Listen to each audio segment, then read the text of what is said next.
I'm really trying to tap into the psychology of optimism and how it actually gets people to act. Even still for women, as a whole, receiving VC money is like less than 10%, which is bonkers to me. Warning, this show contains upfront and unfiltered opinions. I'm Zahra, and I'll be chatting to a bunch of young people to hear what they've been up to as they deal with this mess of a planet we have inherited. Thank you, parents. We'll be diving into the environment, climate change, the psychological repercussions we have been experiencing, the dreams, the dread, the humor, the hope. Oh my God. Now, what next? Let's meet today's guest.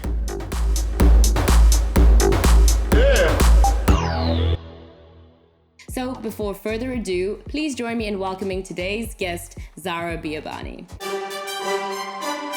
Thank you so much for having me. Zahra is a climate activist, entrepreneur, and influencer. She's the CEO and founder of In the Loop, a startup that facilitates the commerce of secondhand items. Zahra is also the author of a brand new book entitled Climate Optimism, celebrating systemic change around the world, which was just published a couple of weeks ago, I believe. Yes. Congrats on that. Thank you. Zahra is a big proponent of hope on social media, sharing positive climate-related news and all-around good vibes.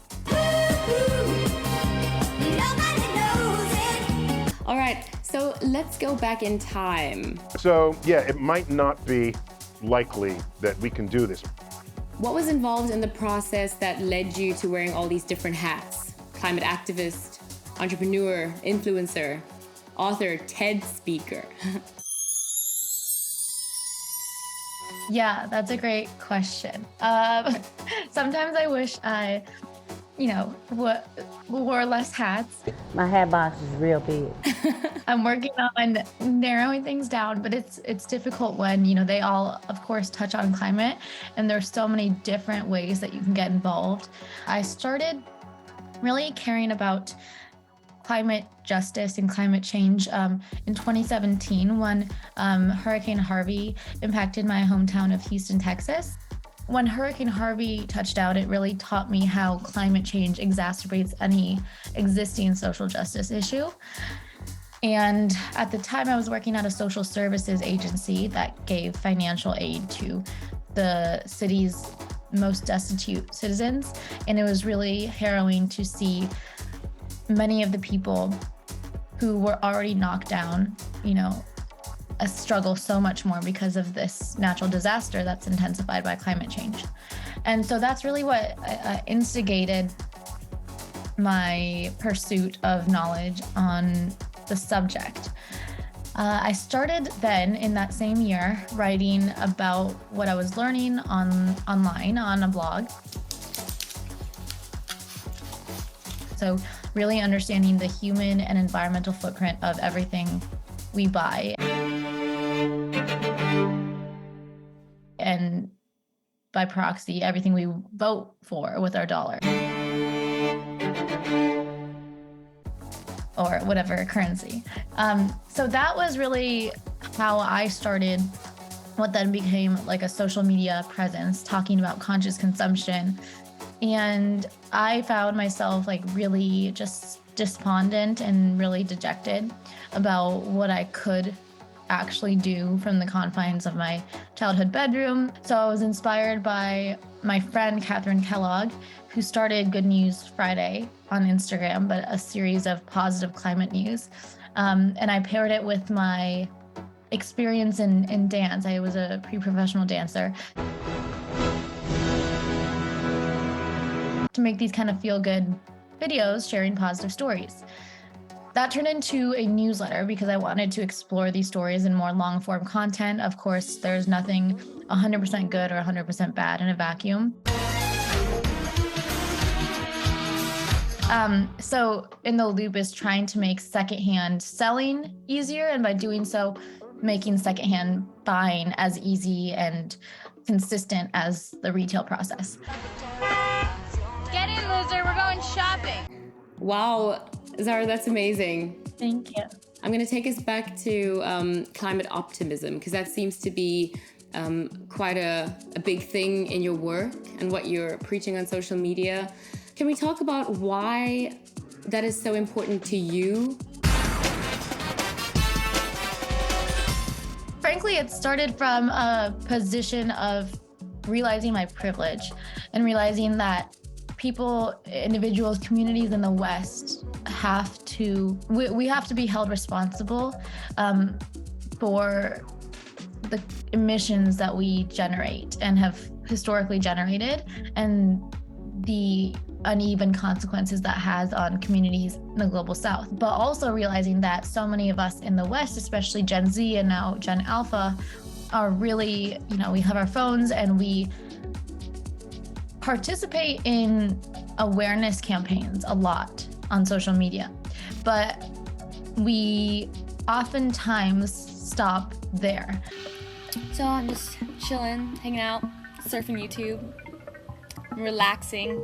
They kind of get into these shallow holes of information, but they don't go past that typically. It's really easy to just jump from issue to issue and know, a decent amount about it. Since you got your degree and you know every fucking thing. But it's harder to go deeper and act on that issue because of the proliferation of information. Then you realize There's no way. But also because of the tone of information and how discouraging it can be and limiting. It doesn't really empower you when you read a lot of content online because you feel like you can't really make a difference anyways. And I saw a huge gap in finding the most promising movements that they could get involved in and just highlighting those movements, making it as easy as it is to consume all of that doom and gloom on a daily basis to find the solutions that they can actually be a part of, and using that as a tool to kind of move the needle for action.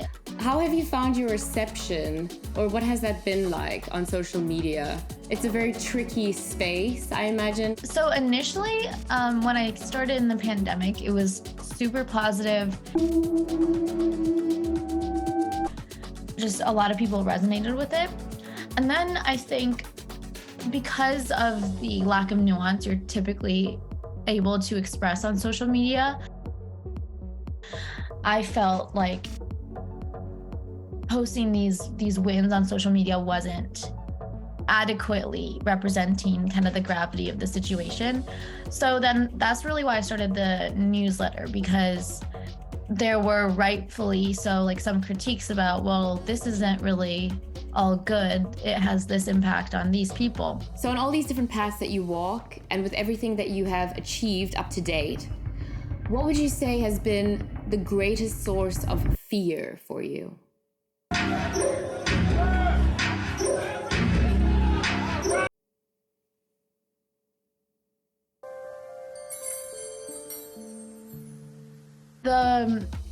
And it's not, again, something I do anymore, but the videos of me like in the height of the pandemic dancing to these like positive climate stories felt really silly. I never got around, never felt fully comfortable with it. But I think the responses to it overwhelmingly were positive and kept me pursuing it. You've spent a lot of time on specifically highlighting wins, whether it's governmental or corporations. Who would you say is the villain in the environmental sphere?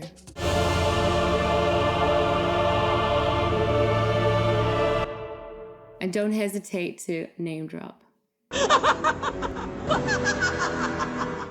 I think, well, my first inclination would be oil and gas companies.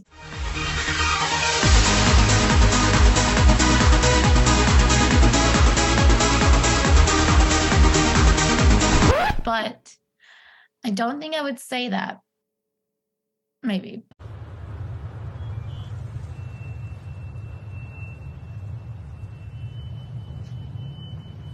Because The ultimate responsibility lies with governments.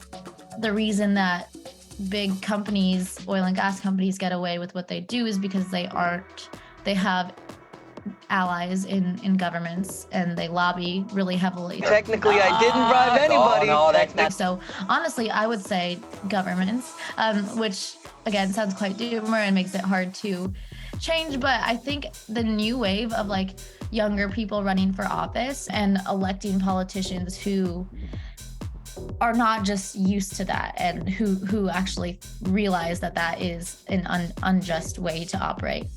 So all that to say, I think the government's, but I think there is hope for ways that we can change that. What does your future look like?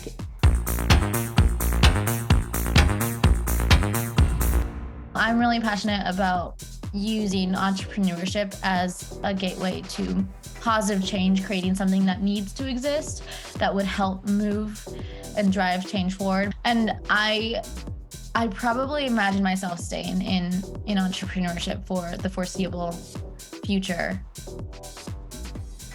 So moving through that space of entrepreneurship and as an entrepreneur, what would you say has been the hardest thing you've needed to overcome?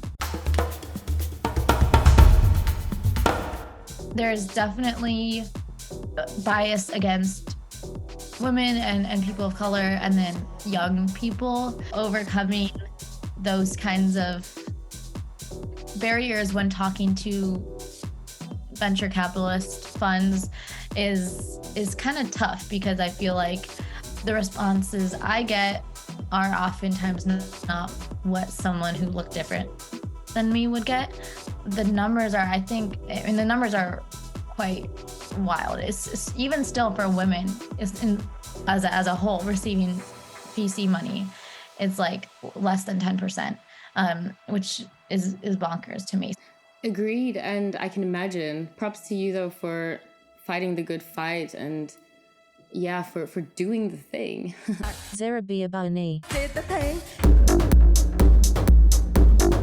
Well, that's it for another episode of Now What? Thank you again for joining me, and a special thank you to Zahra for sitting in the online hot seat. If you're interested in learning more about Zahra and checking out the many things that she's up to, have a look in the description box below and you will find links to her personal accounts, her company website, her own website, LinkedIn, Instagram, TikTok. If you like what we do here at Sirocco, at Now What, like, comment, subscribe, and see you next time.